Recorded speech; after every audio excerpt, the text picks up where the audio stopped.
থাইল্যান্ডের ব্যাংককে অনুষ্ঠেয় বিমস্টেক শীর্ষ সম্মেলনের ফাঁকে বৈঠকে বসছেন বাংলাদেশের অন্তর্বর্তী সরকারের প্রধান উপদেষ্টা ডক্টর মোহাম্মদ ইউনূস ও ভারতের প্রধানমন্ত্রী নরেন্দ্র মোদি।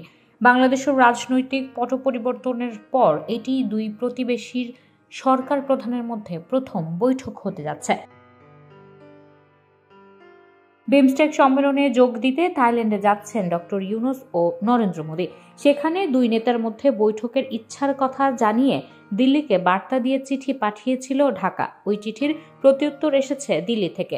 বুধবার দিল্লির সম্মতির বিষয়টি ঢাকাকে আনুষ্ঠানিকভাবে জানানো হয়েছে। ঢাকার একাধিক নির্ভরযোগ্য সূত্র জানিয়েছে, আগামী বৃহস্পতিবার ব্যাংককে বিমস্টেক সম্মেলনের ফাঁকে বৈঠকে বসবেন ডক্টর ইউনূস ও নরেন্দ্র মোদি। তবে কোন ফরম্যাটে বা কত সময় দুই শীর্ষ নেতার বৈঠক করবেন সে বিষয়ে এখনও বিস্তারিত জানা যায়নি। গত 5 আগস্ট বাংলাদেশের রাজনৈতিক পট পরিবর্তনের পর বাংলাদেশ ভারত সম্পর্কে অস্থিতি তৈরি হয়। অন্তর্বর্তী সরকার প্রায় 8 মাস পার করলেও দুই নিকট প্রতিবেশীর সম্পর্কে টানাপোড়েন থামছে না। তবে বাংলাদেশ ভারত সম্পর্কে আর অস্বস্তি চায় না ডক্টর ইউনূসের সরকার। পররাষ্ট্র মন্ত্রণালয়ের শীর্ষ পর্যায় থেকে ভারতের সঙ্গে আর যেন সম্পর্ক খারাপ না হয় সেই নির্দেশনা রয়েছে।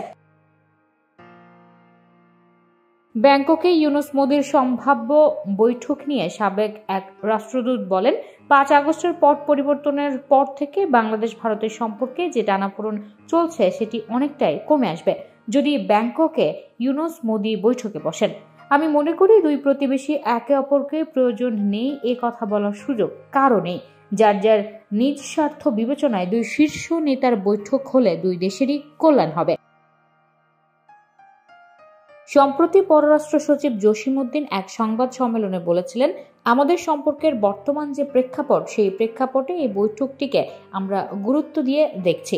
যদি এই বৈঠকটি অনুষ্ঠিত হয় তাহলে আমাদের দ্বিপক্ষীয় সম্পর্কে যে স্থবিরতা সেটা কেটে যাওয়ার সম্ভাবনা আছে।